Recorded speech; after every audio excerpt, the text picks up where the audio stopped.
Kali ini kita akan membahas mengenai fungsi lipid dan juga klasifikasinya. Nah, sebelumnya kita akan membahas sedikit mengenai pengertian lipid, di mana lipid ini merupakan senyawa organik yang bersifat hidrofobik. Karena sifatnya yang hidrofobik tersebut, maka dia larut di dalam pelarut nonpolar seperti ether dan kloroforum. Nah, lipid ini memiliki fungsi biologis yang sangat vital bagi tubuh makhluk hidup seperti sumber dan cadangan energi, kemudian komponen membran sel, kemudian juga sebagai sinyal endokrin. Nah, contoh dari energi storage atau penyimpanan energi itu adalah lipid triacylglycerol atau yang lebih sering kita dengar sebagai trigliserida. Kemudian juga asam lemak ya, asam lemak atau free fatty acid. Nah, trigliserida ini tuh menyimpan energi dalam jumlah yang sangat besar karena dia memiliki ikatan CH-nya yang jumlahnya banyak ya. Secara umum 1 gram lipid itu 1 gram trigliserida itu menghasilkan sekitar plus minus 9 kilokalori per gramnya. Jadi 9 kilokalori per gram trigliserida tersebut. Sedangkan karbohidrat dan juga protein itu hanya mengandung plus minus 4 kilokalori per gram sampelnya. Artinya apa? Dalam jumlah yang sama, dalam jumlah massa yang sama, lipid dalam bentuk trigliserida itu memiliki sumber energi yang jauh lebih banyak dibandingkan makronutrien lainnya seperti karbohidrat dan protein. Nah, lipid ini disimpan di dalam jaringan adipos seperti dalam jaringan adipos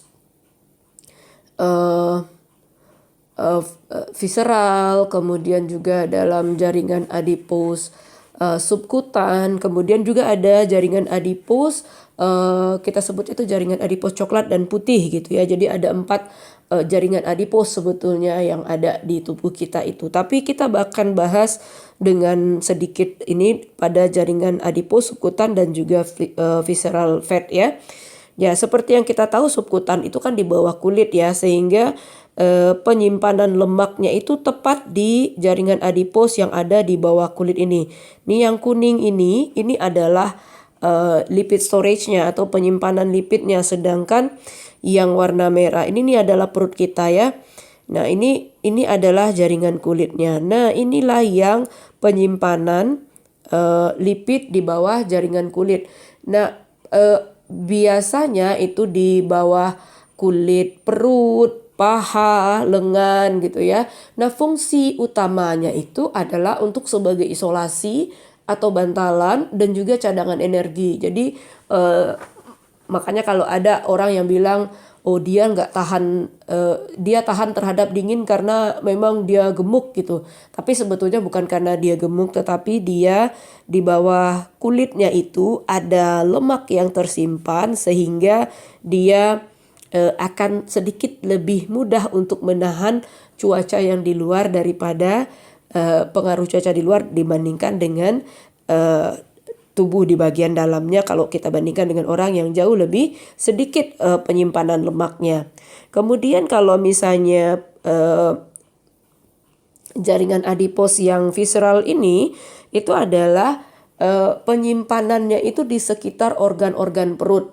Nah, dia disimpan di sekitar organ perut itu, contohnya ya, seperti di usus, di hati, pankreas, jadi dikelilingi oleh lemak-lemak ini. Padahal sebetulnya rasionalnya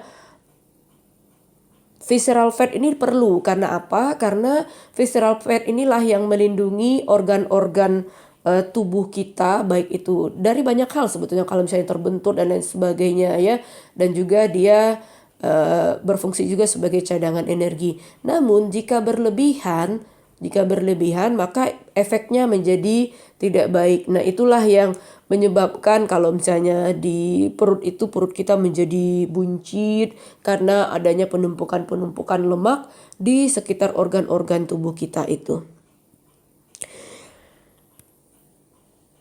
Kita masuk kepada fungsi lipid yang berikutnya, yaitu sebagai komponen membran sel.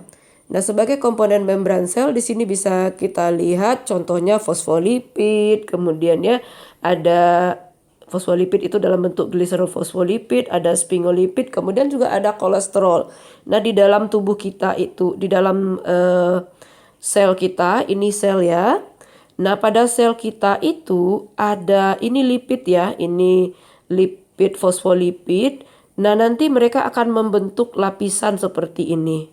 Nah, dia 2 lapis. Nah, inilah yang kita sebut sebagai lipid bilayer atau 2 lapis dia.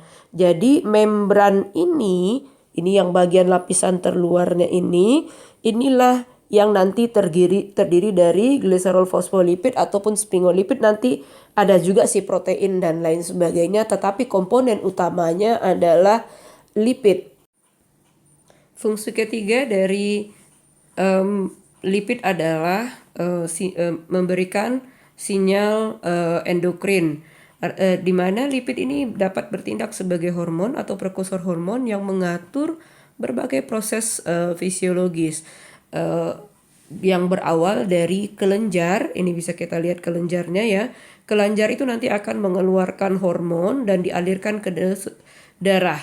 Nanti darahlah yang mengalirkannya kepada reseptor sel target. Jadi kalau misalnya udah ketemu sel target, nanti maka hormon itu akan bekerja. Nah, kemudian lipid ini seperti yang kita tadi sudah sebutkan, dia berfungsi sebagai pemberi sinyal, maka dia itu memberikan sinyal perintah untuk melakukan suatu aksi di dalam sel nantinya.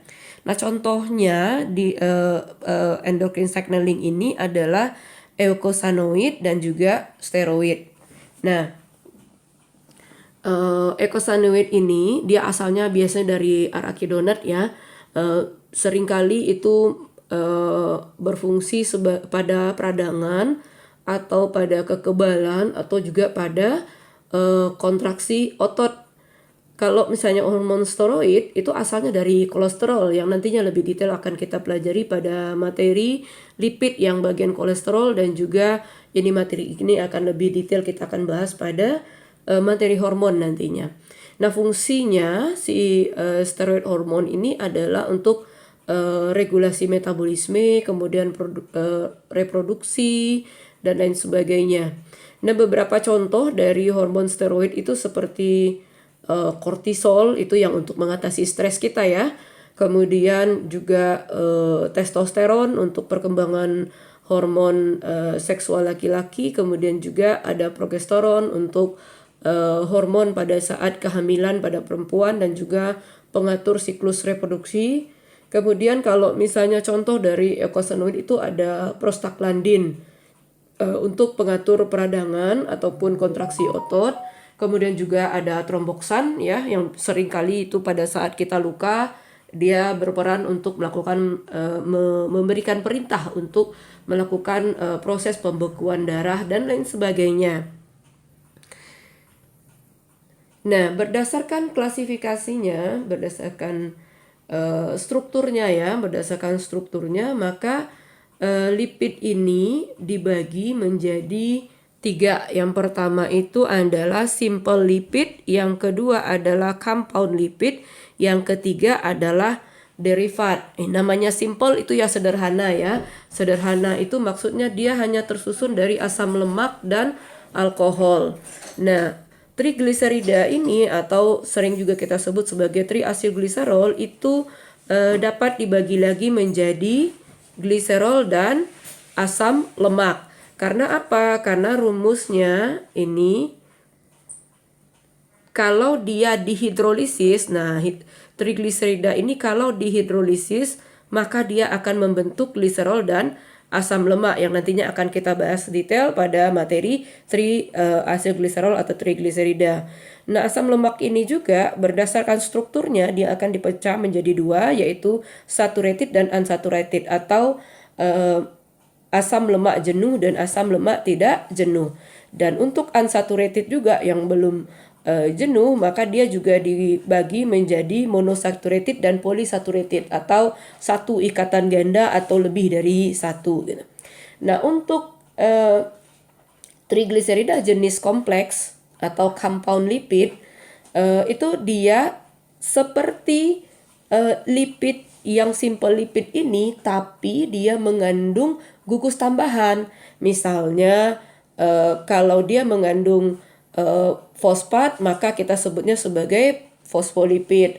Atau misalnya nanti kalau misalnya dia mengandung karbohidrat, maka dia kita sebut sebagai glikolipid dan seterusnya. Dan yang derivat ya seperti biasa, derivat itu merupakan turunan, maka turunan dari lipid ini contohnya steroid, sterol, dan yang lain-lain yang tadi kita jelaskan pada fungsi hormon yang ketiga.